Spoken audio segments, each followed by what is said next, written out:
Good morning class. तो शुरू करते हैं हम लोग अपना आज का सेशन जिसका नाम है Indian polity, supreme court and high court, chapter number 15।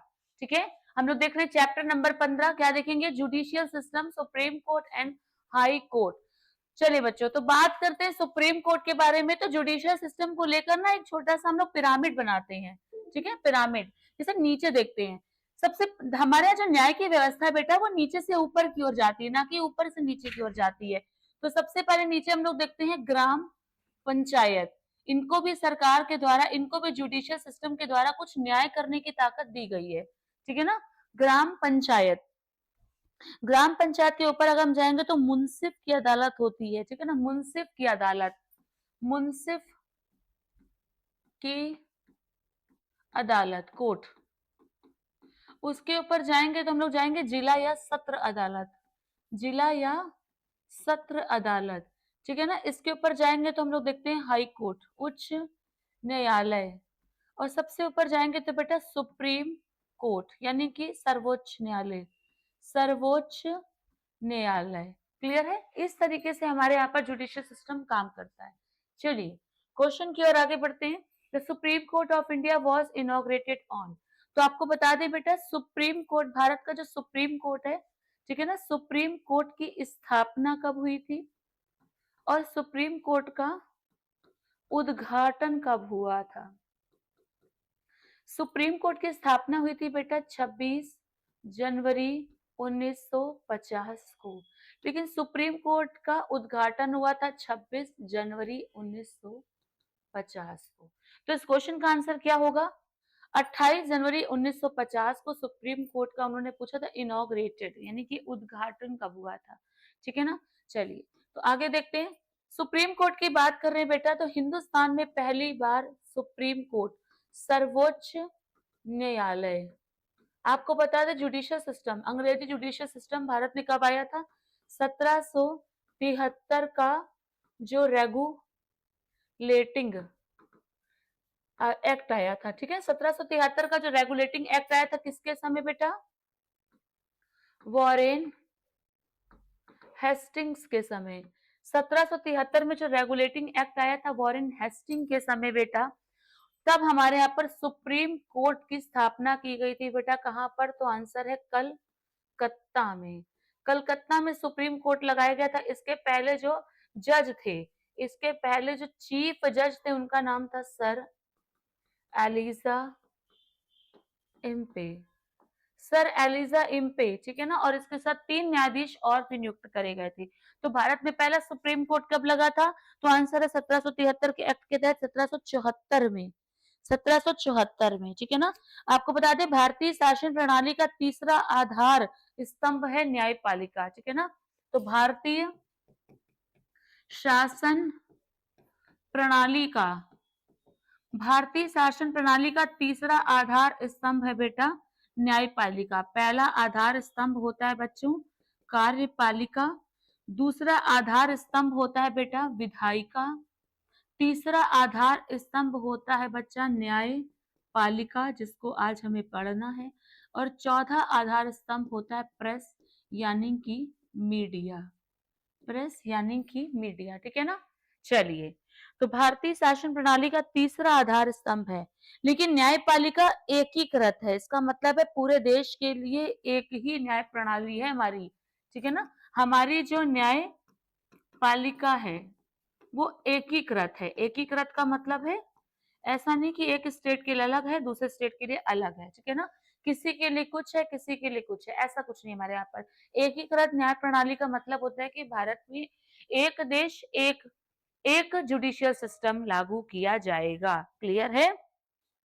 हाँ, केंद्र और राज्यों के लिए अलग अलग कोर्ट नहीं होंगे और ना ही अलग न्यायालयों के मध्य शक्तियों का विभाजन होगा। ठीक है, चलिए आगे बढ़ जाते हैं। नेक्स्ट क्वेश्चन देखते हैं, आगे बढ़ जाते हैं। अगला क्वेश्चन क्या है? Who can increase the strength of supreme court. इनमें से आपको लोग देखने कौन है वो जो सुप्रीम कोर्ट में लोगों की, न्यायाधीशों की संख्या को बढ़ा सकता है। ठीक है ना, तो आर्टिकल 124 सब सेक्शन 1 के तहत की बात करते हैं। अनुच्छेद 124 सबसेक्शन 1 की बात करते हैं, संसद। संसद बेटा सुप्रीम कोर्ट में जजेस की संख्या बढ़ा सकती है।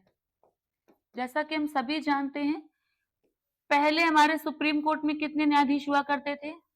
सबसे पहले की बात करेंगे तो 1950 में सुप्रीम कोर्ट में कुल कितने न्यायाधीश थे बेटा? 7 + 1 = 8 न्यायाधीश हो गए थे। ठीक है ना? बहुत ध्यान से देखेंगे, सुप्रीम कोर्ट में पहले न्यायाधीश कितने होते थे? तो आंसर है 7.1। ठीक है ना? 1956 में 7 से बढ़ाकर 10 कर दिया गया था। तो 1956 में बढ़ा के कर दिए गए थे 10, यानी कि टोटल कितने हो जाएंगे? तो 11 न्यायाधीश हो गए थे। 1960 में बेटा 1960 में 13 + 1 कर दिए गए थे, मतलब 14 न्यायाधीश हो गए थे। 1978 में बच्चों 17 + 1 कर दिए गए थे, मतलब 18 न्यायाधीश हो गए थे। 1986 में बच्चों 25 + 1 कर दिए गए थे, मतलब 26 न्यायाधीश हो गए थे। क्लियर है? 2008 की बात करेंगे तो 25 से बढ़ा के कर दिए गए थे 30 + 1, यानी कि 31। और बेटा अभी हाल फिलहाल की बात करेंगे तो 2019 में, ठीक है ना, वर्तमान सरकार ने 30 की जगह पर 33 कर दिए गए थे। तो 30 यानी कि 33 कितने न्यायाधीश हो गए थे? 33 + 1 = 34 न्यायाधीश। फटाफट करिएगा। तो न्यायाधीशों की संख्या संसद में, संसद को ताकत दी गई है कि वो न्यायाधीशों की संख्या को बढ़ा सकती है। ठीक है ना?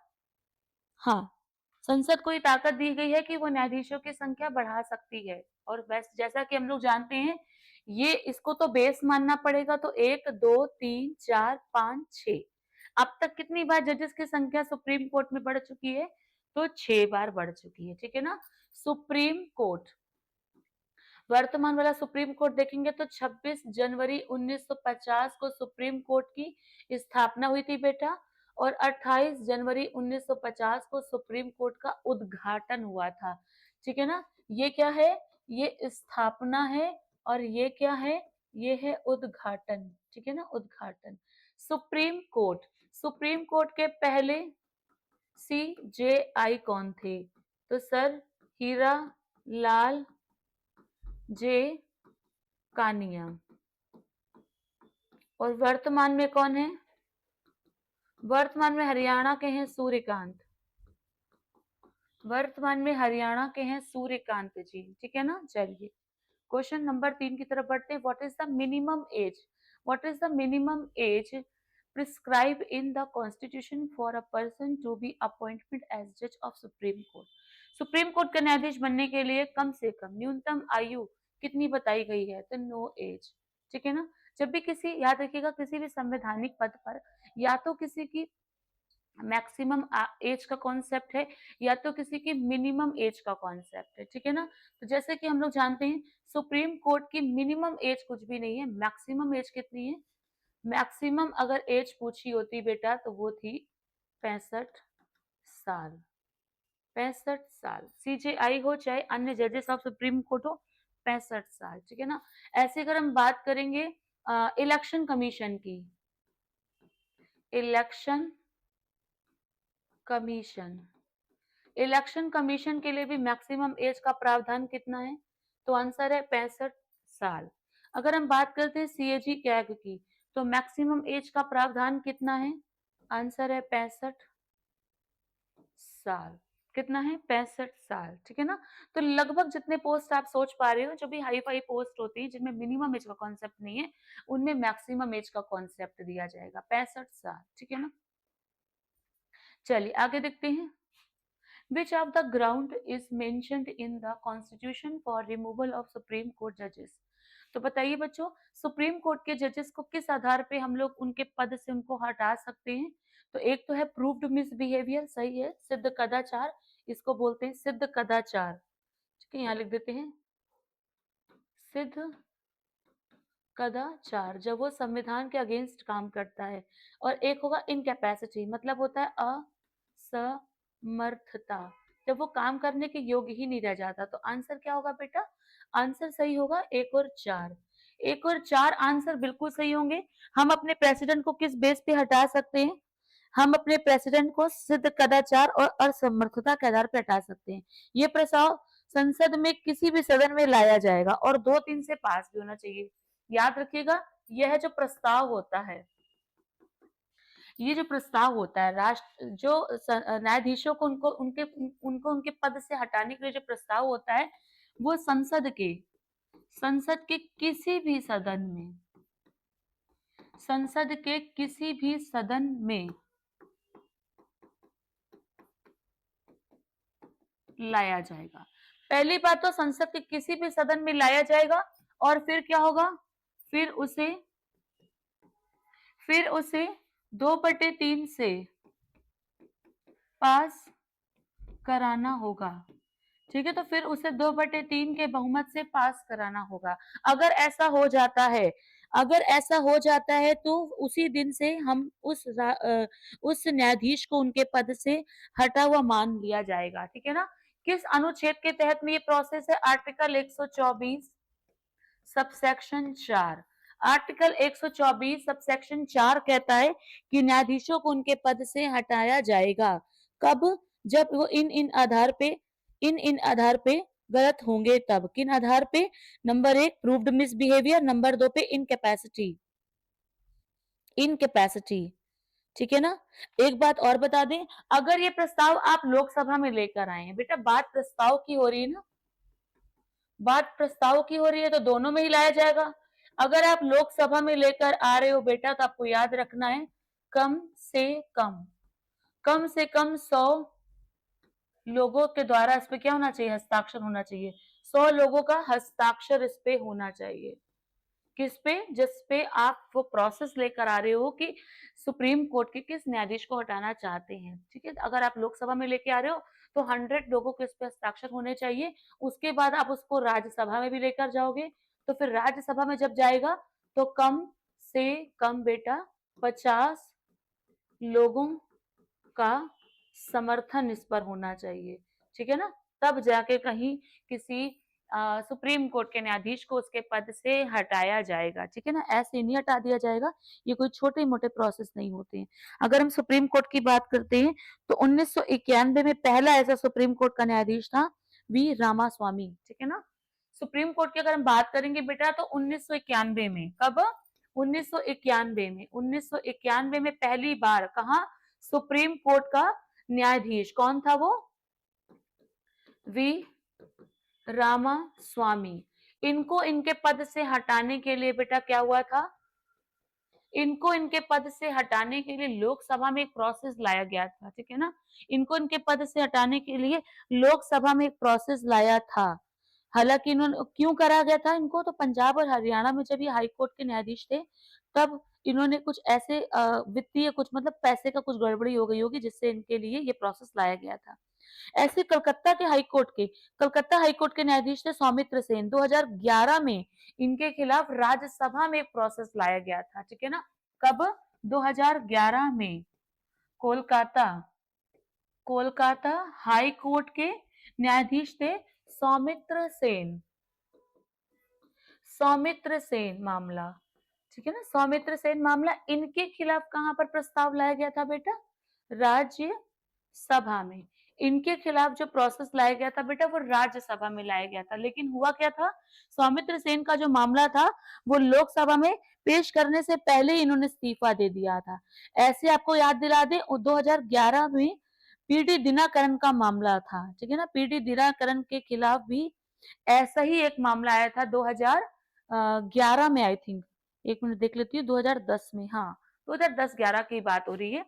तो 2010 में सिक्किम हाई कोर्ट के न्यायाधीश थे, सिक्किम हाई कोर्ट के जज थे पीडी दिनकरन।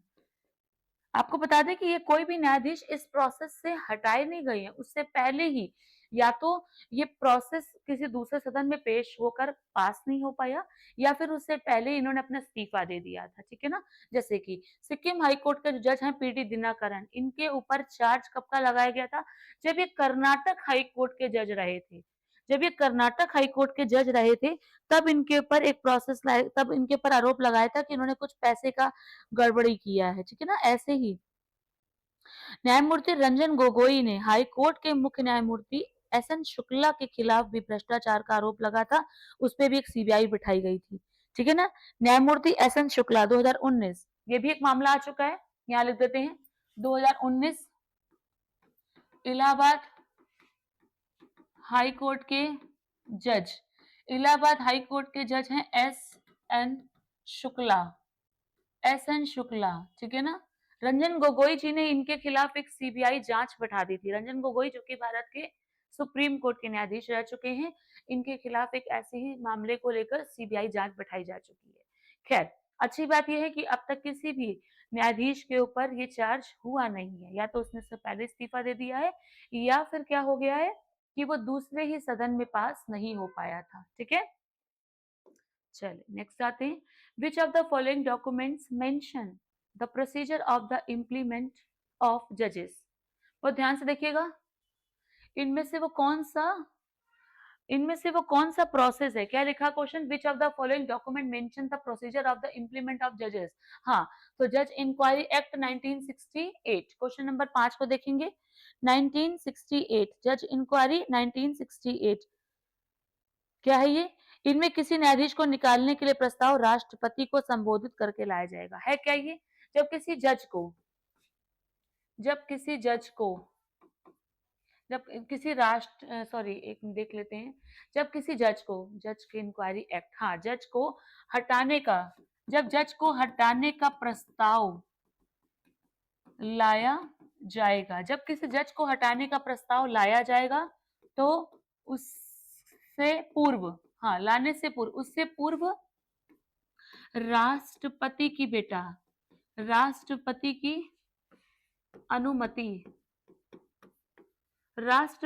अनुमति क्या हो जाएगी, अनिवार्य हो जाएगी, ठीक है ना। राष्ट्रपति की अनुमति अनिवार्य हो जाएगी। दूसरा क्या है, अगर ये प्रस्ताव लोकसभा में लाया जाएगा तो 100, और फिर राज्यसभा में लाया जाएगा तो उसको 50 लोग समर्थन देंगे ना।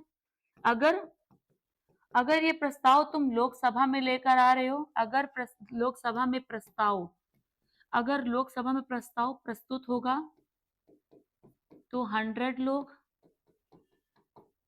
100 लोगों के द्वारा, फिर नो डाउट वो राज्यसभा में जाएगा, राज्यसभा में प्रस्ताव प्रस्तुत हो जाएगा तो फिर 50 लोगों के द्वारा क्या हो जाएगा, इसको समर्थन मिलना ही चाहिए, ठीक है ना। 50 लोगों का इसको समर्थन क्या होगा, मिलना ही मिलना होगा। 50 लोगों का समर्थन इसको मिलना ही चाहिए।